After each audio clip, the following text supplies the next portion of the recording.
Hi students, कैसे हैं आप? आशा करती हूँ सभी सही होंगे।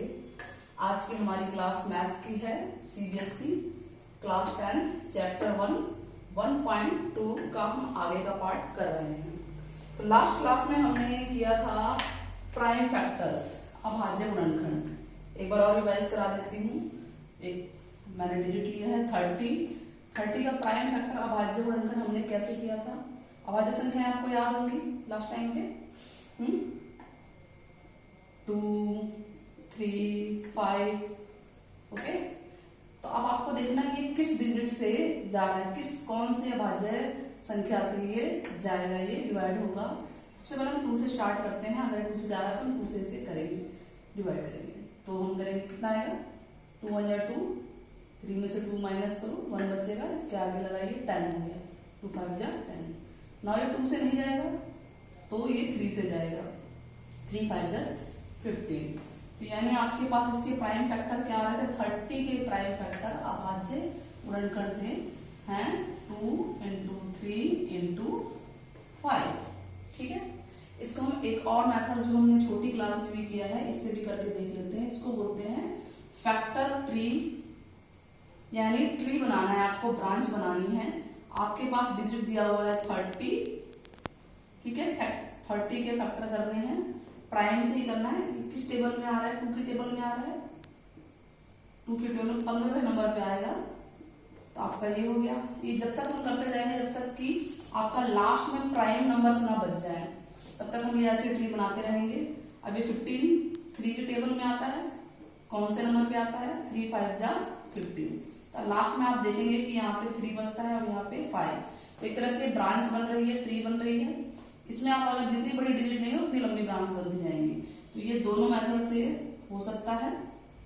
फिलहाल 10th क्लास में आपको इस मेथड को ध्यान में रखना है, क्योंकि ये मेथड जो है आपके काम आएगा।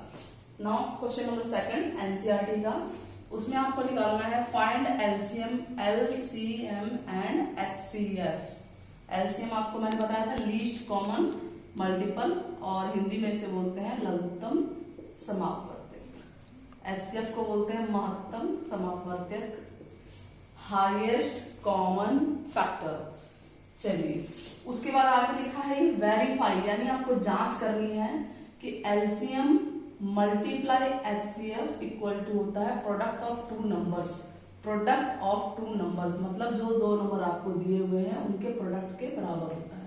इसका आपको मीनिंग सिंपल बता देते हैं। फार्मूला भी बन गया है, ये आगे आपके काम आएगा कि किसी भी 2 नंबर्स का एलसीएम और एचसीएफ निकालते हैं और उसको मल्टीप्लाई करते हैं तो वो उन 2 नंबर के मल्टीप्लीकेशन के गुणक के बराबर होता है। चलिए करके देखते हैं। सबसे पहले क्वेश्चन क्या है आपका? एलसीएम निकालना है आपको और एचसीएफ निकालना है। तो आप एचसीएफ इनके प्राइम फैक्टर कीजिए 26 और 91 के। ठीक है, प्राइम फैक्टर कीजिए। 26 के प्राइम फैक्टर किससे जाएगा? ये 2 से जाएगा। 2 1 जा 2, 2 3 जा 6। आगे नहीं जा रहा है, यानी इसके 2 प्राइम फैक्टर आ गए। 91 के कीजिए। 91 2 3 किससे जाएगा? 7 से। 7 1 जा 7, 2 बचेगा।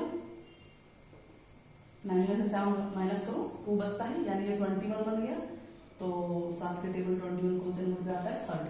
13 अगेन प्राइम नंबर है, यानी उसके आगे फैक्टर नहीं हो सकते हैं, गुणनखंड नहीं हो सकते हैं, तो उसको आप वहीं छोड़ देंगे। यानी 91 के आपके 2 फैक्टर आ गए, 7 × 13।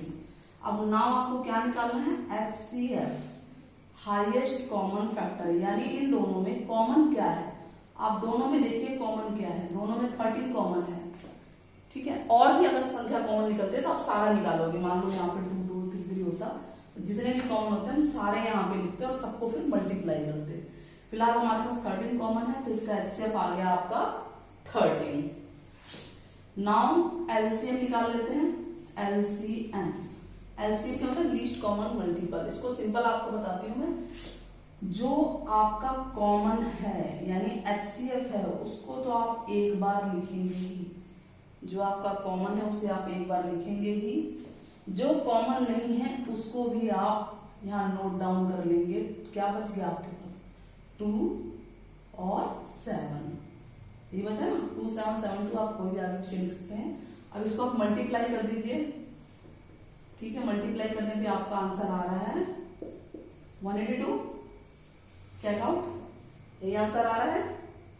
ओके, उसके बाद अब आपका पार्ट है, क्या पार्ट है आपका? वेरीफाई। मैं यहां कर देती हूँ क्योंकि नीचे मैंने एक और सवाल कराना है।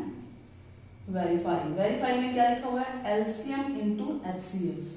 चलिए लेफ्ट हैंड साइड हम करते हैं पहले, एलसीएम इंटू एचसीएफ, यानी जो आपका एलसीएम आया है 182, ओके, और एचसीएफ आपका क्या आया है 30, उसको आप मल्टीप्लाई करेंगे, वो यहां लिखेंगे। और अगला है प्रोडक्ट ऑफ टू नंबर्स, यानी दोनों संख्याओं का गुणनफल। दो संख्याएं कौन सी थी आपके पास? 26 और 91, यही थी ना। मल्टीप्लाई कीजिए, 91 को 26 से कीजिए,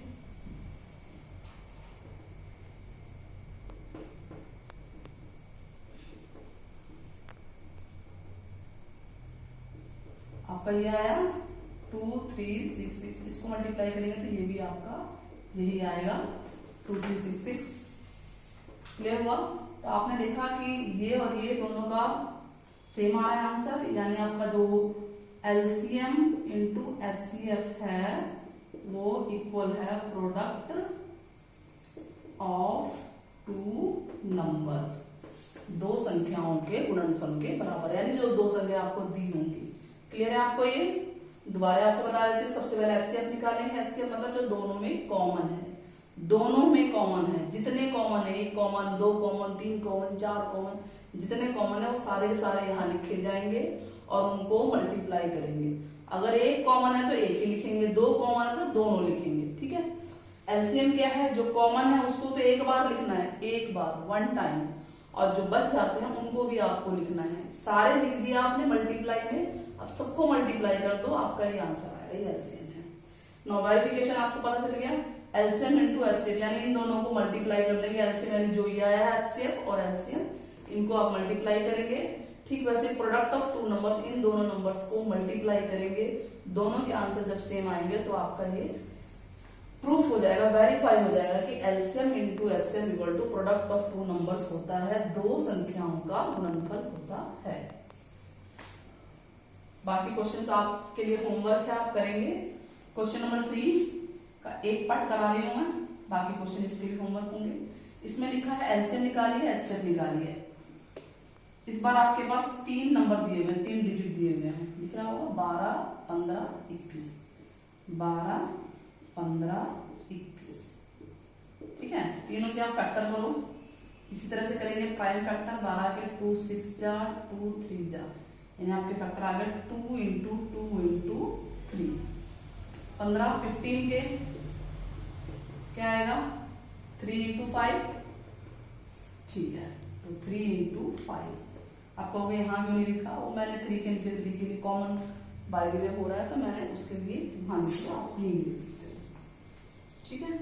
नाउ नेक्स्ट 21 3 7 जा, तो आपका ये आ रहा है 3 इंटू 7, ठीक है। एचसीएफ निकालना है, यानी हाईएस्ट कॉमन फैक्टर, यानी तीनों संख्याओं में, नंबर्स में कॉमन क्या है? आप देखो तीनों में क्या कॉमन है, तीनों में 3 है, 3 3 3, तीनों में 3 है, ये आपका कॉमन है।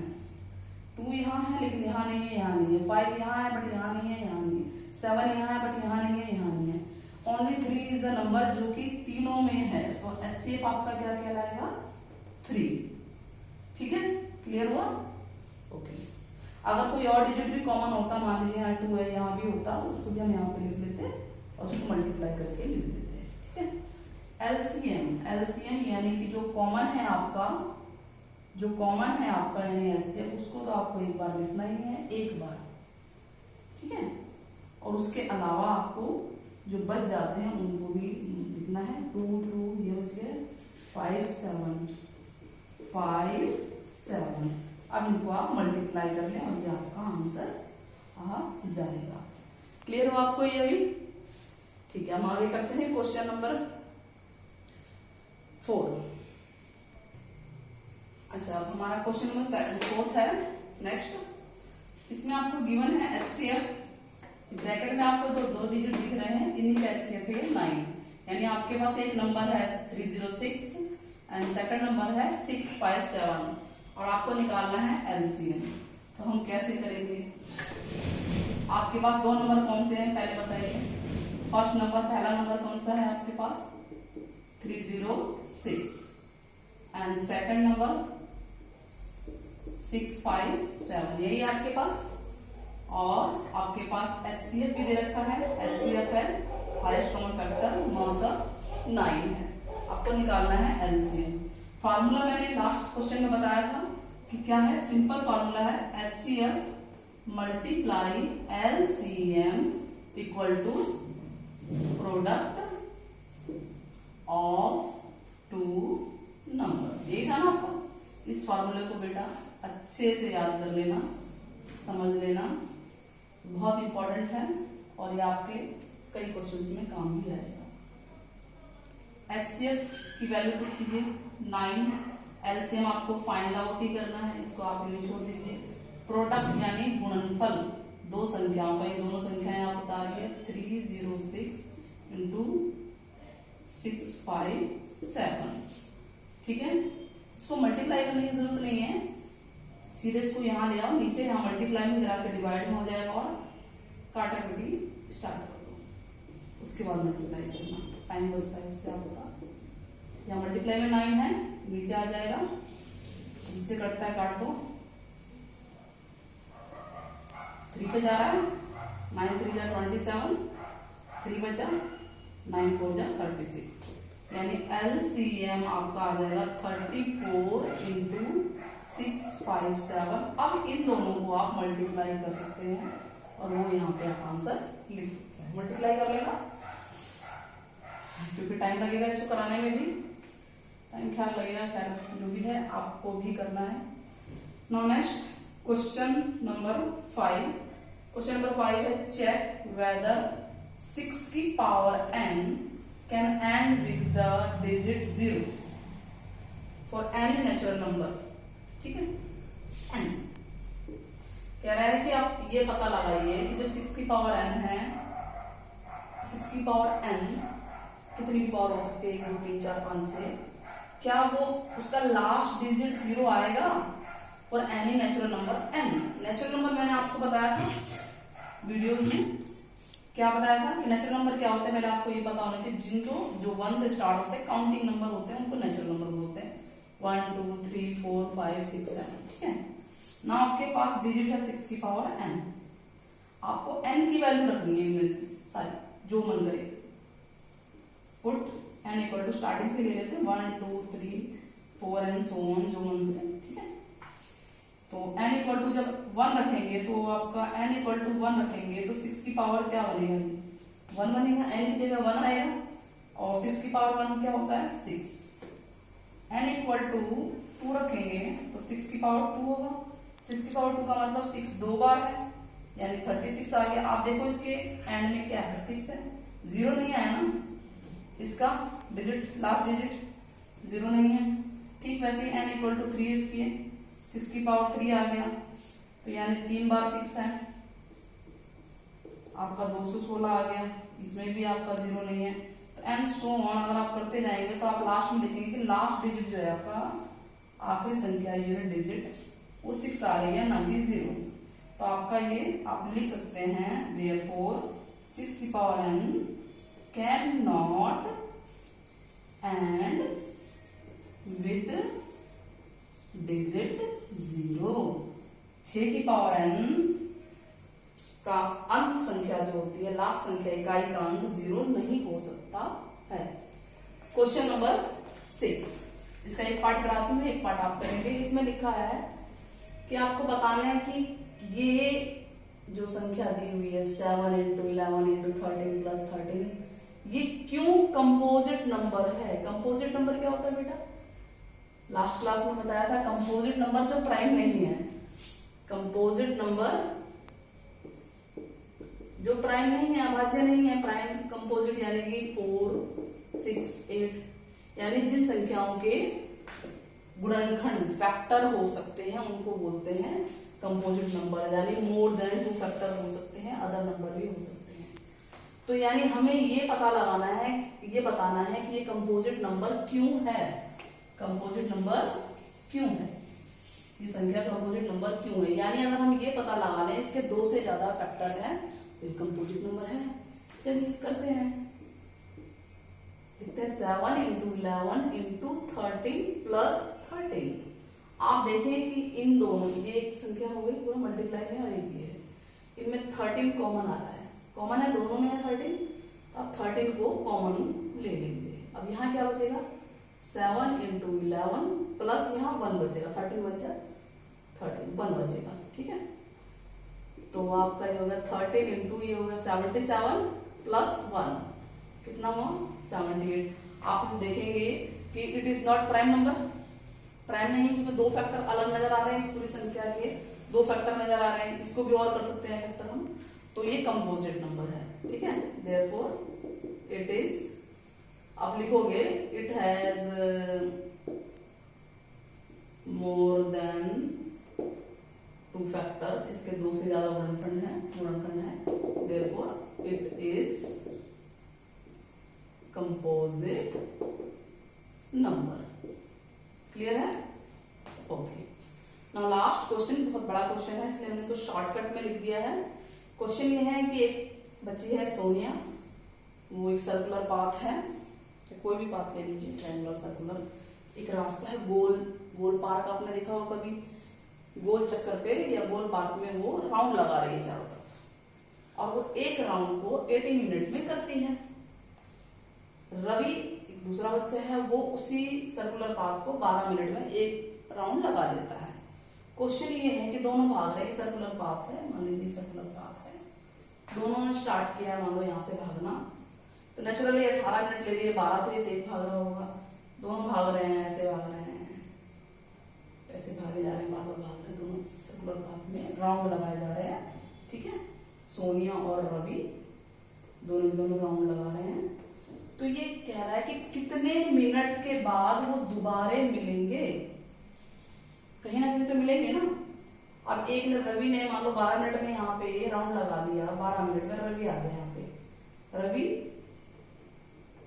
12 मिनट में आ गया, लेकिन सोनिया अभी भाग ही रही है, उसको यहाँ पहुंचने में 18 मिनट लगते हैं।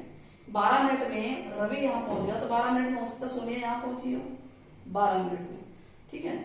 और जब वो 18 यहाँ पे पहुंचेगी 18 मिनट में, तो वो उन 6 मिनट में और आगे जा चुका होगा। तो ठीक ऐसे ये मतलब राउंड लगाते रहेंगे, लेकिन एक ऐसा टाइम आएगा जो कहीं ना कहीं किसी न किसी पॉइंट पे मिलेंगे, किसी न किसी टाइम पे मिलेंगे। तो ये पूछा गया है कि कितने मिनट के बाद ये दोबारा मिलेंगे। तो आपका इसका सिंपल तरीका है, इसका आप दोनों का एलसीएम निकालेंगे, फाइंड आउट करेंगे एलसीएम किसका 18 और 12 का। और एलसीएम निकालना बताया मैंने, जो 2 कॉमन है उसको आप एक बार लिखेंगे, जो कॉमन नहीं है उनको भी लिख के मल्टीप्लाई कर लेंगे, हो जाएगा ये। Okay, thank you very much अगली वीडियोस के लिए।